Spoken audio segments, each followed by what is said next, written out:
But this Billionario.com, I invited them over. Si Melanie Menchas, who wrote this article. This is a legitimate business that we are into right now. 10% lamang yung aking pong biniling share dito. Pero mukha ko ang inlabas nila, ha? Never na kinontak ako. I'm working in Congress 4 times a week, Monday to Thursday. Our office is open in here daily. I have an office in my district 7 times a week. Pero alleging dito po na kinontak nyo ako, never nyo akong kinontak. Where is your factuality? Billionario.com. And even the owner, si Hil Kabakungan, kilala kita, kilala mo ako.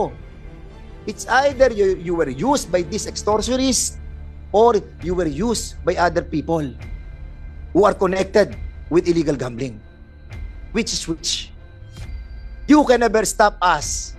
To all those media, no? Napayola kayo ng mga illegal gambling. You can never stop us. We will continue to fight. Okay. Thank you so much, everybody. Magandang umaga po. Normally, if we suspend the hearing, there's no more preliminary remarks of the chairman. But I do it wise to deliver a preliminary remarks for certain issues that come out after the filing, the hearing of this very important resolution. Resolution number 1549. Itong pong illegal gambling sa buong Calabarzon. And we expanded it through a motion of Congressman Erwin Tulfo to involve all over the country. And we acceded the request in the condition that it pertains to the Resolution 1549. Never in my mind that we will encounter so many issues and problems when we started the fight against illegal gambling. Ang dami pong tawag, ang daming pressure, ang daming mga demolition, ang daming mga bagay na paninira that this representation have encountered. Madugo, maaaring madugo, maaaring talagang sisirain ang iyong personalidad, and this representation have encountered a lot of things like that. And I would like to remind our members who are here today that this experience that have been encountered by this representation might happen to you as well. But what I wanted to focus on is something that I encountered dramatically. Dahil ito po yung nangyari pa nung 1 taon, but binuhay nila ngayong pagkakataong ito. As a matter of fact, baka mga 3 days or 5 days ago lamang ito nangyari. Alam nyo, I just wanted to share yung sinulat ng Billionario.com na kung saan sinumulan yung paninira sa akin, na kung saan binabanggit nila dito yung isang bagay tungkol doon sa maliit na bahagi ko dito sa cargo airlines na to na almost 10% lamang. Pero mas pinaniwalaan nila, no, yung issue noong mga extortionist na ang trabaho nila is to attack and collect. This is the blacklist arrow na kung saan palasak ang ginagawa sa cargo airlines. This is a legitimate business that we are into right now. 10% lamang yung aking pong biniling share dito.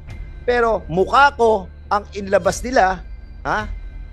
And according to the Billionario.com, trending pa sila. At ang ginamit nilang issue ay itong mga may-ari na mga Ukrainian people na ang kanilang layunin ay wasakin ang mga kumpanya dahil sila po ang mga nagmimidel, nag-aahente sa dalawang nagkakaroon ng problema. And to all the victims, no, na biktima ng mga ito po ang sinasabi. This is the effective method used by blacklist arrow is a whole complex of illegal techniques, the purpose of which is moral and psychological pressure on companies. First, this is information pressure with threats of damage of reputation. This includes posting false and fake information on the internet or social media. In legal terms, this is called defamation, and blackmail. After this, extortion of money and the use of criminal methods of debt collection into this is where threats, constant phone calls, and emails to managers and employees, psychological pressure, and false presentation of themselves as lawyers or even higher ranking officials come into force. Ganito po ang ginawa sa amin last year. Ang ginawa po nila, lahat halos ng mga congressman dito, pinadala nila ng email. Lahat ng mga senador, pinadala nila ng email. No? At nung hindi naging effective, ang kinontak po nila ay mga media. Hindi po nila lahat ng media. But this billionario.com, I invited them over. Si Melanie Menchas, who wrote this article and saying, dito sa kanyang sinulat, attempt by billionario.com to contact Fernandez for comments led to a recommendation to send an email. However, an email sent to the provided address was returned and delivered the following day. Never na kinontak ako. I'm working in Congress 4 times a week, Monday to Thursday. Our office is open in here daily. I have an office in my district 7 times a week. Pero alleging dito po na kinontak nyo ako, never nyo ako kinontak. Where is your factuality? Billionario.com. And even the owner, si Hil Kabakungan, kilala kita, kilala mo ako. It's either you were used by this extortionist or you were used by other people who are connected with illegal gambling. Which is which? You can never stop us. To all those media, no? Napayola kayo ng mga illegal gambling, you can never stop us. We will continue to fight. It's better to fight and lose than never fight at all. Ang sinasabi ninyo kasi, sa media, sinasabi nila, mga nigas-tugon lang yung mga congressman. After that, wala na rin mangyayari. It's better to fight in few than not at all. Ang tagal na ng problema ng illegal gambling, years and decades ago. Problema na natin to. Pero meron pa rin mga nakikipaglaban dito. Ang sinasabi nila, yung mga congressman na yan, nagpapataas lang yung mga presyo yung mga yan. But it's better that we are fighting than not at none at all. What we are trying to say, even our ancestors, yung mga nakipaglaban sa mga Espanyol, 333 years bago nila nakuha kanilang freedom. Even nakipaglaban tayo sa mga Hapon, nakipaglaban tayo sa mga Amerikano, it's not an easy fight. Even the illegal gambling is not an easy fight. And you cannot even accuse us. Shame on you who are accusing us that we are just using this committee to gain something. If one or several congressmen who are here to fight and gain something, shame on them.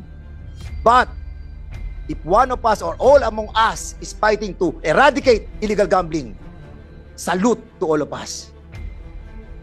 Sana, mag-ingat naman po mga media. Huwag naman po ganyan.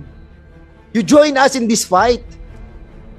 And don't judge the feelings and hearts and the minds of our members in this committee. Because we are fighting for the moral values of our community and the future of our children.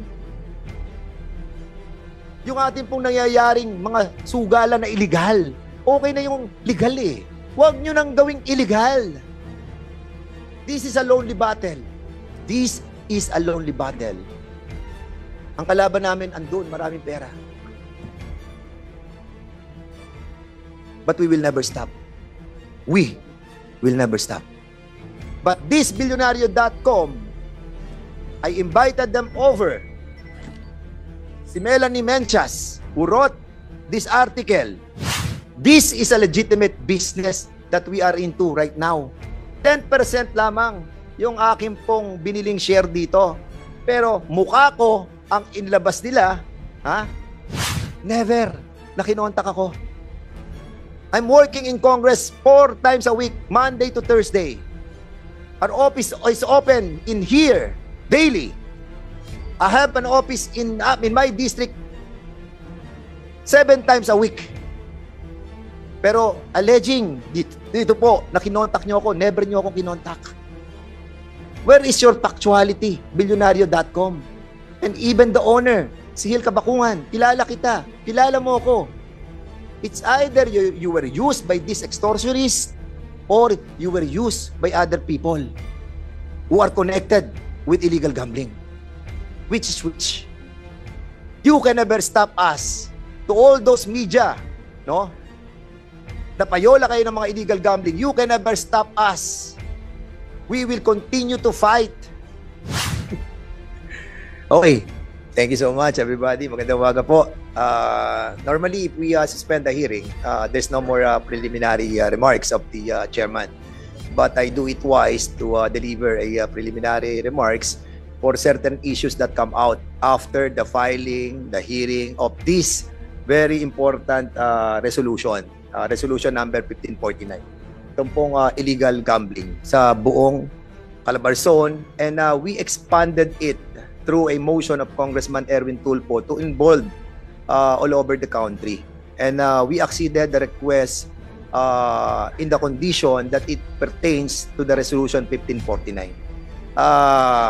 Never in my mind that we will encounter so many issues and problems when we started the fight against illegal gambling. Ang dami pong tawag, ang daming pressure, ang daming mga demolition, ang daming mga bagay na paninira that this representation have encountered. Madugo, maaaring madugo, maaaring talagang sisirain ang iyong personalidad, and this representation have encountered a lot of things like that. And I would like to remind our members who are here today that this experience that have been encountered by this representation might happen to you as well. But what I wanted to focus on is something that I encountered dramatically. Dahil ito po yung nangyari pa nung isang taon, but binuhay nila ngayong pagkakataong ito. As a matter of fact, baka mga 3 days or 5 days ago lamang ito nangyari. Alam nyo, I just wanted to share yung sinulat ng Bilyonaryo.com na kung saan sinimulan yung paninira sa akin, na kung saan binabanggit nila dito yung isang bagay tungkol doon sa maliit na bahagi ko dito sa cargo airlines na to na almost 10% lamang. Pero mas pinaniwalaan nila, no, yung issue noong mga extortionist na ang trabaho nila is to attack and collect.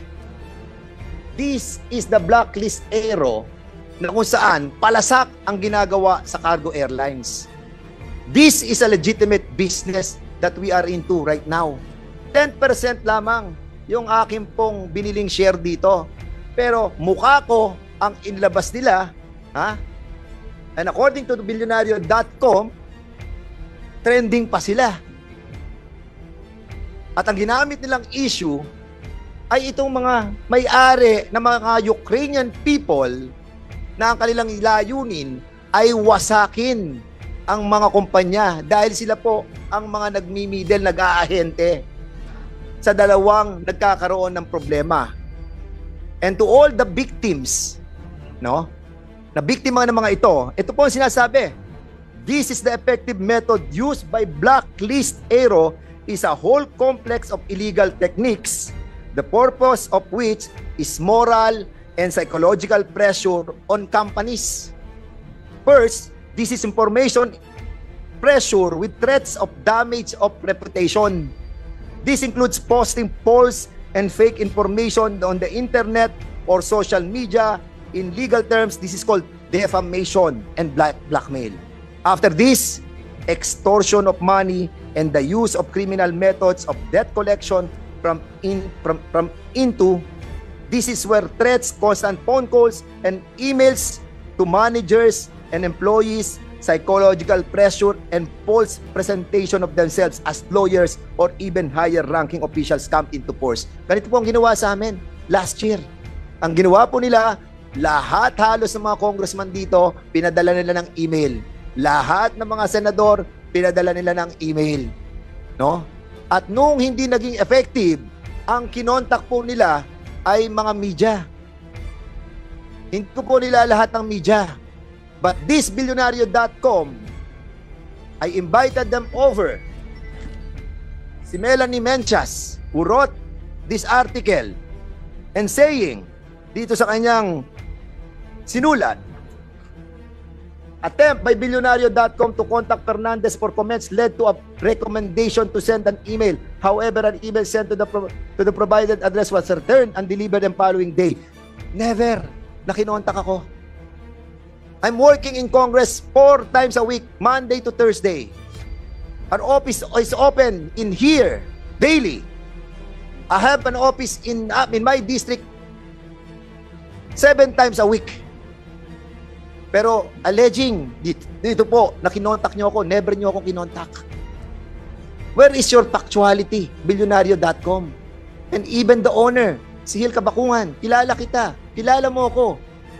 It's either you were used by these extortionists or you were used by other people who are connected with illegal gambling. Which is which? You can never stop us. To all those media, no? Napayola kayo ng mga illegal gambling, you can never stop us. We will continue to fight. It's better to fight and lose than never fight at all. Ang sinasabi ninyo kasi, sa media, sinasabi nila, mga nigas-kugon lang yung mga congressman. After that, wala na rin mangyayari. It's better to fight in few than not at all. Ang tagal na ng problema ng illegal gambling, years and decades ago. Problema na natin to. Pero meron pa rin mga nakikipaglaban dito. Ang sinasabi nila, yung mga congressman na yan, nagpapataas lang yung mga presyo yung mga yan. But it's better that we are fighting than none at all. What we are trying to say, even our ancestors, yung mga nakipaglaban sa mga Espanyol, 333 years bago nila nakuha kanilang freedom. Even nakipaglaban tayo sa mga Hapon, nakipaglaban tayo sa mga Amerikano, it's not an easy fight. Even the illegal gambling is not an easy fight. And you cannot even accuse us. Shame on you who are accusing us that we are just using this committee to gain something. If one or several congressmen who are here to fight and gain something, shame on them. But if one of us or all among us is fighting to eradicate illegal gambling, salute to all of us. Sana, mag-ingat naman po mga media. Huwag naman po ganyan. You join us in this fight.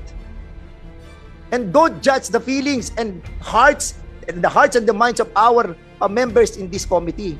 Because we are fighting for the moral values of our community and the future of our children. Yung ating pong nangyayaring mga sugalan na illegal, okay na yung legal eh. Huwag nyo nang gawing illegal. This is a lonely battle. This is a lonely battle. Ang kalaban namin andun, maraming pera. But we will never stop. We will never stop.